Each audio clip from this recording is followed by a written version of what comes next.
জীবন এই শান্তি শব্দটা কেমন যেন লুপ্ত হতে চলেছে।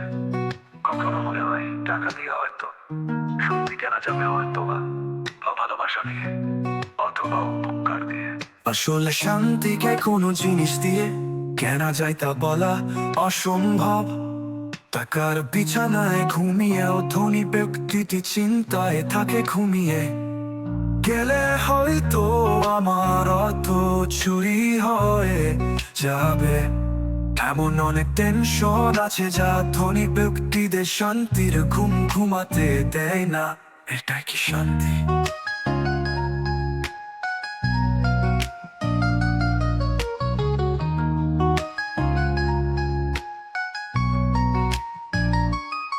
মধ্যবিত্ত পরিবারের ব্যক্তিটিও তার স্বপ্ন পূরণের আশায় দিন রাত কাজ করে যায়, অবশেষে একটা সময় সফলতা পায়। তখন দেখে তার বয়স আজ মৃত্যুরে তার প্রান্তে পৌঁছে গেছে। তার সফলতা উপভোগ করার সময় আর নেই। এটাই কি শান্তি? কেউ অর্থের মাঝে শান্তি খোঁজে, কেউ অর্থ বিলিয়ে দিয়ে শান্তি খোঁজে, কেউ যাযাবর জীবনের মাঝে শান্তি খোঁজে, কেউ কল্পনার জগতে শান্তি খোঁজে। এখানে মজার ব্যাপার হলো সবাই শুধু শান্তির খোঁজ করে, কিন্তু কেউই শান্তি খুঁজে পায় না। তবুও কিছু মানুষ অভিনয় করে বলে আমি শান্তিতে আছি।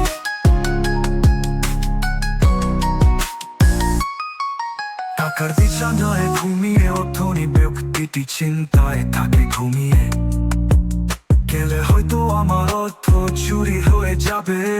এমন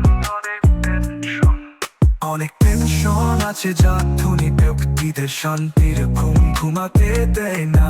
এটাই না, এটাই কি শান্তি? মধ্যবিত্ত পরিবার, এটাই কি শান্তি?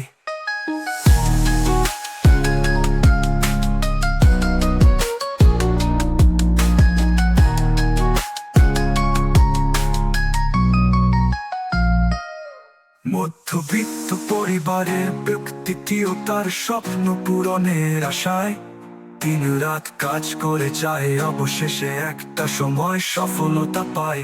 তখন দেখে তার বয়স আজ মৃত্যুর তার প্রান্তে পৌঁছে গেছে।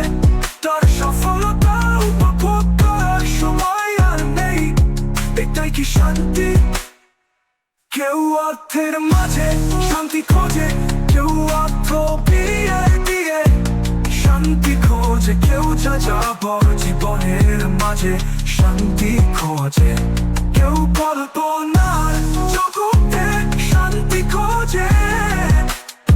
এখানে মজার ব্যাপার হলো সবাই শুধু শান্তির খোঁজ করে, কিন্তু কেউই শান্তি খুঁজে পায় না। তবুও কিছু মানুষ অভিনয় করে বলে আমি শান্তিতে আছি।